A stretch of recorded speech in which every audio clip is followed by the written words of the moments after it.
I just need to pull out a vape or a cigarette and be like, Ruslan. A cigar. Ruslan. Yeah. Did you, in some of the feedback around the language bit, did you feel like any of that had a point, or there was like, oh, okay, that's actually a reasonable take on why they disagree with me on this? Well, yes and no. Okay. I reserve the right on my couch to use the strongest language for my strongest emotions. Mm-hmm. Hey, bro, it just is what it is. Like, it's tough. I get it. It's hard. It's rough for you. Like, I don't know what to tell you. Now, I know we're not all perfect, and no one's ever going to be all perfect. That's not what I'm talking about, and I don't think that's even what anyone's looking for or requesting. I think we need to get back to a point where we are seeking for Christ. All right, guys. So just recently, Ruslan was in a podcast with Tim Ross. He had a great conversation. They talked for a very long time.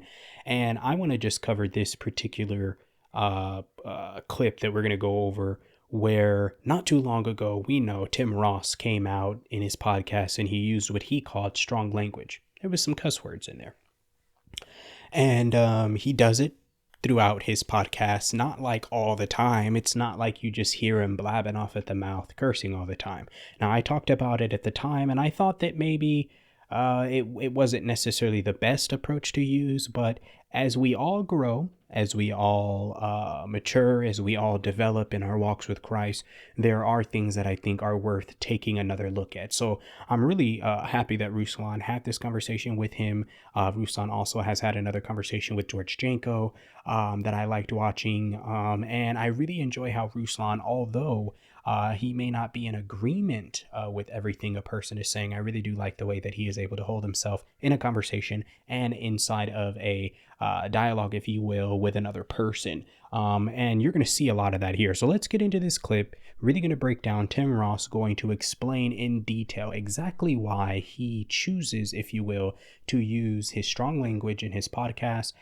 Because a lot of people think that this is like, it's a Christian podcast and things of that nature. And as there may be a lot of Christian topics and things that Christians can benefit from, I think that Tim Ross is trying to really let people know that this is a place where you can receive just good information and a good word and a helpful word. And it doesn't necessarily have to be labeled as a Christian podcast. But let's get into this clip. We'll talk about it throughout. Here we go. So for the record, because I kept count, 4 times have I used strong language on pods, right? 4 times. The way it's lubed. Aha. Okay. I'm Tim Chappelle. Yeah. do you think I just need to pull out a vape or a cigarette and be like, Ruslan. A cigar. Ruslan. Yeah. Did you, in some of the feedback around the language bit, did you feel like any of that had a point, or there was like, oh, okay, that's actually a reasonable take on why they disagree with me on this? Well, yes and no. Okay. I reserve the right on my couch to use the strongest language for my strongest emotions. Mm-hmm. And I'm going to just keep it real. I'm not going to try to refute him the entire time. Keep it real with y'all. I'm going to keep it real with Tim Ross. So I agree with him there. He reserves the right in his own home to do whatever he wants to do. Use whatever language he wants. I think that the question that Ruslan was asking was in the responses that he was getting, the clapbacks, if you will, that he was receiving from all the people that were explaining that they didn't enjoy hearing that on his podcast. A lot of people were saying that they went to his podcast and they learned a lot and they loved hearing him speak and, you know, worked through their marriage problems, their own problems. And that one time that he did that, it was just a shocker for people. So a lot of people were upset. Of course, people came out and gave some backlash. So his response to that is pretty much, I reserve the right to do what I want on my own couch, which is true.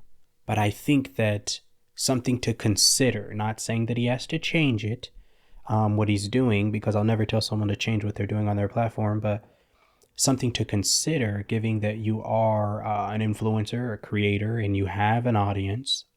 As a creator, we do like to serve the audience. I think that should be one of our number one goals, outside of serving Christ, honestly. But I think something to consider for him would be, if the people don't enjoy it, how about I refrain from using it while I'm talking to them? So I know at times people could be like, well, this is my platform. I do what I want. Which is true. But I think that the people that have looked up to Tim Ross, I think the people that have considered him their pastor, although he stepped himself down from that, but the people that still see him as that, I think that those are the ones that are heavily offended, because they're looking for him for guidance and light and truth. And this is when I'll say for some people, man, you can't look at these men, people, anyone. You can't look at anyone as the mark that you need to be on. You can't look at someone as their Christ, because they're not. You know, we're all missing the mark somewhere. We're all falling short somewhere. And maybe for Tim Ross, this could be somewhere where he's falling short. For him, he doesn't feel it that way. He doesn't view it that way. And I'll be honest, there are times, you know, where strong language comes out of my mouth, you know, not on this platform. But we can be honest, you know, we're not all perfect. And that's something that I definitely want to make clear. Now, I will say that there is a time and place for things. And I think you're going to hear Ruslan kind of explain that a little bit later, because we're not asking for Tim Ross to be perfect, but maybe some of the language might be a little bit too strong, giving the overall theme of the platform. It might just be something that people aren't expecting. That's all I'm saying. Let's keep this going. I don't have. It's not a gratuitous every other word. Sure.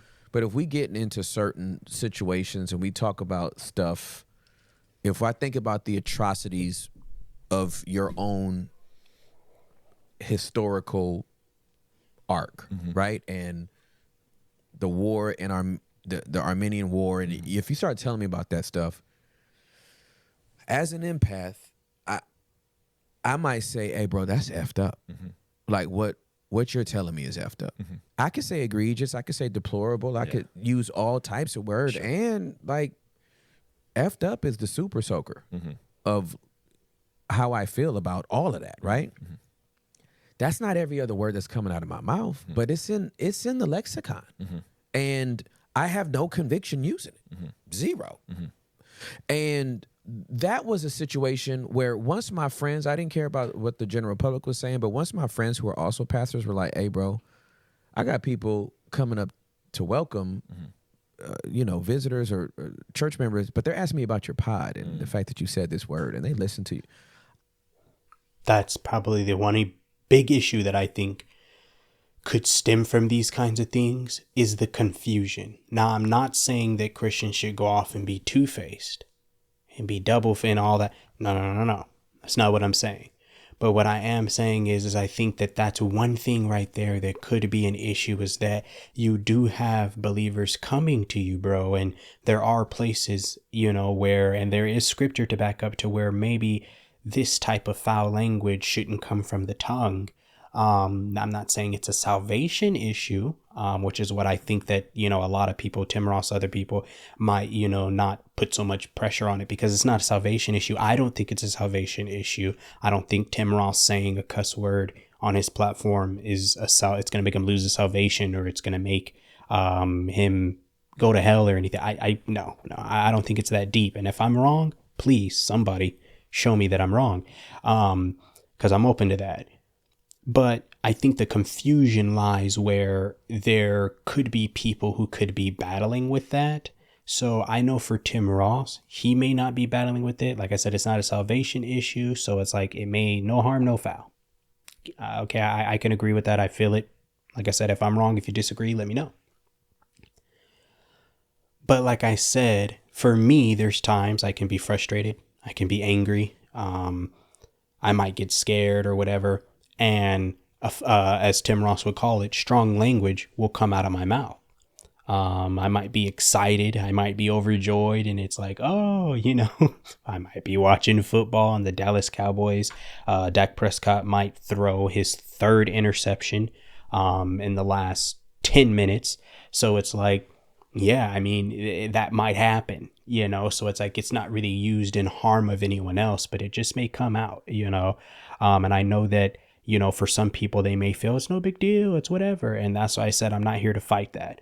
But on this platform, for me, you won't hear me slip up and say something like that. There's a lot of things I won't do because I don't want to steer you in that direction, because whether it's right or wrong, there's too much confusion that can lie in that, where whether it is right or whether it's wrong. So I think that someone like Tim Ross, something that he should consider, not saying change completely who he is, but something to consider when you do have a platform that large and you have that many people consistently tuning in. I think it's something to consider, the amount of influence and confusion that could bring, given, like I said, the platform at large. Let's keep this going. I was like, bro, it ain't that serious. I'm not evangelizing cuss words. And I cuss. Sometimes. But you don't want to be known as the apologist for using Christians using profanity. Yeah, exactly. Yeah. Like, I'm not out here like, you know, when I remember when, and this is not an apples to apples comparison, but I'll never forget when Carlton Pearson, may God rest his soul, when he went universal. I remember that. He was on the cover of one of those magazines, Charisma or something like that. Yeah. I was Ministry new Today. to the faith. Bro. Yeah. So when he did that came out of nowhere, right? And he's the darling of ORU, mentored by Oral Roberts, right? Not a professor at Oral Roberts. Oral Roberts was his mentor, right? And bro, he was going to the College of Bishops with like a wagon full of books and papers to like prove his point on why this is a departure from the like very tenets of the faith. I wasn't about to do that with no cuss word. Yeah. So I came back on and was like, hey, I've talked to a couple of my friends. I'm not going to use them on the air no more. And they was like, oh, we still don't accept that because you need to repent. And I was like, this was not at the same time. I wish it was at the same time. But what I've grown to say is, I will watch my mouth when you watch your life. How about that? You talking about the audience? Yeah. Yeah. But when you watch your life, then I'll watch my mouth when you watch your life. And I don't know what y'all was gonna say about. I'm not comparing myself, but Isaiah was walking around butt naked trying to get somebody's attention. Yeah. Right. Like, yeah. And it sounds like when you correct me if I'm wrong, but it sounds like when you're talking about language, and this is not an endorsement or denial of it, but it sounds like when you're talking about language from your perspective of dealing with humanity, yes, that there's a time and a place where certain language may be appropriate, absolutely, in a specific context, absolutely correct, that may not be appropriate for the broader Christian community. Absolutely correct. Because nobody's ever heard any of these words in the pulpit. Yes. Go back and pull the file. 28 years of preaching. Yeah. Go find anywhere that I came close. Yeah. Never happened. Yeah. It's never been sensational. It's a sacred desk. So that's the State of the Union to the brothers and sisters in the body of Christ. Yeah. But I'm on my damn couch. Yeah. What do you want from me? Yeah. Because you're sourcing it. Like, yes, your couch is different than the pulpit. Yes. The conversation about a specific topic is different than Tim Ross is presenting the gospel. That's absolutely correct. And I think that's difficult for people to nuance that. I think it could be true. I think it's because people would think that it's Twoface, and you guys let me know what you think. I wouldn't say that it's Twoface. I would think that I would kind of agree what he's saying. It's kind of that time and place thing. Like what Tim Ross is doing, like he's not encouraging people to do it. Whereas sometimes, we point out other things in other videos where there's other pastors that are encouraging people to do things or really preaching about things to be true that aren't. I mean, he's not really preaching against anything, or he's not really telling people you need to be doing this, or he's not saying Christians need to be cussing more. No, like he said, I'm on my couch and I'm having a conversation. And this is the real him.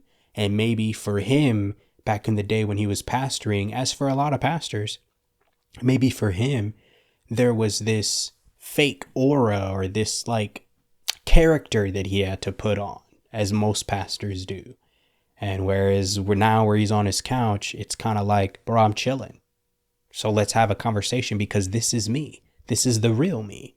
But I'm not trying to influence you to be like this. So if you guys and if people out there are trying to be like the influencers and be like these content creators, That's when I'll say it might just be on us. It might just be on, it might be on them, man. Like, because it's not our job. It's not Tim Ross's job, let me just say, to be this person that everyone is supposed to want to be like. He's having conversations to help people get to know God, help people understand themselves in their walk with Christ, things that they're dealing with in their life. And I think that everyone should try and focus on being like Christ. It's the only perfect one. You know what I mean? Back then, a couple months ago, talking about this, I felt like I was really coming down on Tim Ross. But I had to understand that, bro, I can't judge him like he's God. Like as if God's the one out here cussing people out. Like, no, you know what I mean? So, yeah, let me know what you think. Let's keep this going. Tricky because, again, the expectation, or some people's expectations, was Tim is going to be this like blameless representative that we wanted. Right. And I sorely disappointed him. Yeah. And some as of that a was result, probably in that was the disappointment. Yeah. And I grieved and accepted the disappointment that I gave people. And I realized there was no way, because there was no way I could actually apologize for it, because this is what he asked for. That, again, wisdom is proven to be right by its results. So if the Lord didn't tell me, then the fruit will bear that. But I think we have enough fruit to bear that maybe he did. Let's just consider that maybe he did. In which instance? I'm just talking about the whole 2 years, right? Okay.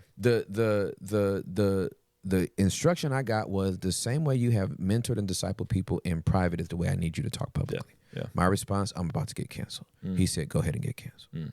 And in some ways I did. And then in other ways, Hey guys, real quick, if you click the link in the description, it'll take you to Amazon where you can get your own copy of my book, Matters of Life, True Stories of Pain, Forgiveness, and Resilience. This book is filled with true stories from real people's lives, giving you the opportunity to connect, relate, learn, and overcome whatever you may be dealing with in life. So click the link and let me know what you think. I was opened up to this world of people. So in the same way you were given, like, where did these kind of No, that's a fact. QAnon Yeah. kind of in your world, it would be the Joe Buttons and Exactly. and those folks who are playing your clips. He That's pulling right. up your clips and putting his phone to the mic and playing your stuff. Yeah. And there's a level of connection there. And I don't want to say it's because of the language, but I think is in a way you speak frankly. That's culturally connected to absolutely those aspects. And if I'm learning Spanish right now, and there's a grammatically correct Spanish that is proper and distinct, and everyone's going to be able to understand it. And then there is a colloquial Spanish that is indigenous to everybody's country and everybody's city. In some cases, cities. In Medellin, there's a few idioms that don't even exist in Bogota, right? And so I'm learning those, and when I'm with Colombians and I say que chévere, it's like oh my God. Pero cuando estoy hablando en España, yo digo why. Es muy why. They're like, oh, you're one of us, just off the language. So, yes, a bunch of I got the attention of athletes and strippers and models and ball players and all these people that are like, you got my attention, can you pray for me? You got my attention, my marriage is in trouble. You got my attention, and they didn't even say you got my attention, but I got their attention, right? And then they found out, oh, this dude gave me a Bible verse. I didn't give them like more of the whatever, hooked them, and you're great at hooks, so you know what a hook, a good hook can do, right? And we're trying to get people to Jesus. I'm sure we love the story of the juxtaposition of like the old priest that goes into a prison and with his collar on goes, young man, you can be something, and the hardened criminal is like, oh my God, Father, thank you, I can be somebody. I get it. It's just pretty much it's a new day, man, and that's what a lot of these people are saying, you know, because there are so many people that are lost, and there's just this new way that must be taught to them. It's a new way that must be expressed, you know, because they're not going to receive it the same way that so many other people received it, maybe back then for some of us. But I mean, it's just something to think about. I would just still say that at this level of influence, given the fact that this is the kind of platform that I think he was wanting, you know, a Christian platform, I would think that on a Christian platform, we could refrain from using that kind of language. Now, I know that, like I said, that might be something that he does in the privacy of his own home. And that's something where I would say, yeah, maybe you and God can deal with something like that. But when you've got thousands, hundreds of thousands, sometimes maybe even millions of people watching and tuning in, it could just cause confusion. That's the only thing. That's what I don't do. So not everything is a heaven or hell issue, and not everything is putting your salvation at risk. But what I will say is some things can cause confusion within the body of Christ, and that's enough evil work in and of itself. Not saying Tim Ross is evil, but just saying by having that understanding and just accepting that reality that maybe sometimes we can be causing confusion, we can reevaluate some of the things that we're doing, maybe make a better choice for the people that are watching. Let me know what you guys think on this. Let me know how you feel about it. Do you agree? Do you disagree? What do you think about this standpoint? Christians cussing sometimes, public, private, whatever the case may be. Share your thoughts with me in the comments. I appreciate you guys tuning in all the way. To the next one, guys. I'm out.